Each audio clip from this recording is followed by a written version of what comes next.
Avatar Soccer here again. Today I'm going to be talking about the origin stories of certain Pokemon, more specifically the Ghost types, Ghastly, Haunter, and Gengar. But I'm also going to get into the issue with Cubone, Kangaskhan, and Marowak. Let's start with Ghastly. The rumor with Ghastly is that a Cloyster dies, and the little ball inside Cloyster's shell comes out and becomes a Pokemon, a Ghost type. Now, the only issue I have with that one is that when a Pokemon dies, it usually just dies. I mean, nothing special happens with the Pokemon. Now, my theory is, in my opinion, more viable, but it may not be yours, that a Shelder is stabbed with a Water Stone. So, it does evolve because it was exposed to the Water Stone, but it also dies at the same time. In the spirit of that, the little stuff inside the shell evolves into the little stuff inside Cloyster's shell, and then becomes a Ghastly. Again, that's my take on that. You may have a different opinion. The next one I want to talk about is the relationship between Haunter and Voltorb. Now, I was kind of confused on this at first, but then I did some research and it seems to make a little bit of sense. Now, the original rumor is that Voltorb is a Pokeball that was possessed by Haunter. Now, the reasons that this theory has been made is the fact that Voltorb and Haunter have similar eyes. And the reason it's possessed is the button in the Pokeball is gone, so it can't get out. So it's trapped. And that's why it self-destructs so much, because it's trying to get out. Now, the only issue I have with that theory is Electrode. Looks nothing like Gengar. Doesn't have the same facial features or anything. Now, my theory on this is a reversal. Okay, Voltorbs are just angry. And they've always been. Now, when they self-destruct or die, the spirit comes out, and that's a Haunter. Now, I think that's more viable because it's not possessing it, but it's coming out, so it's creating an entirely new Pokemon that then evolves into its own thing. Now, again, my theory.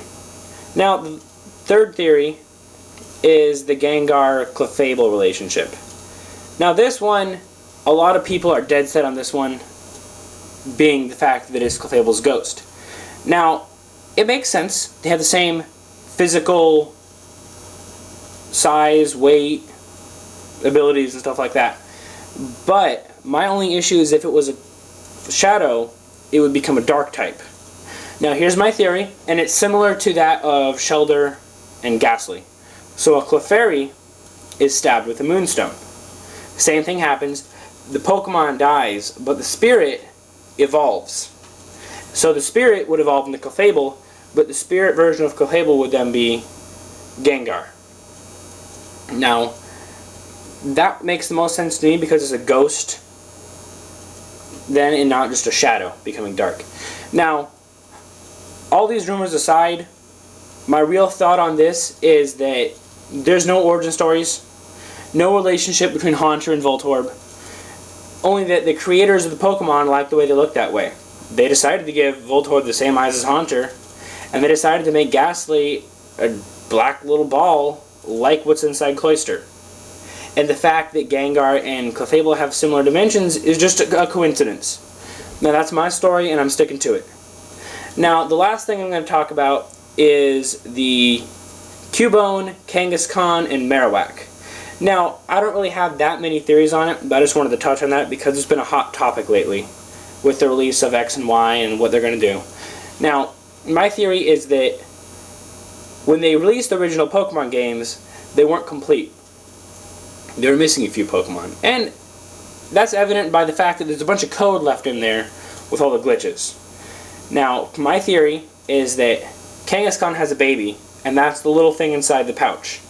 Now, obviously it doesn't exist right now, so there is no name for it. And I'm thinking that, and bear with me here, Cubone would be a form of this new Pokemon. Okay?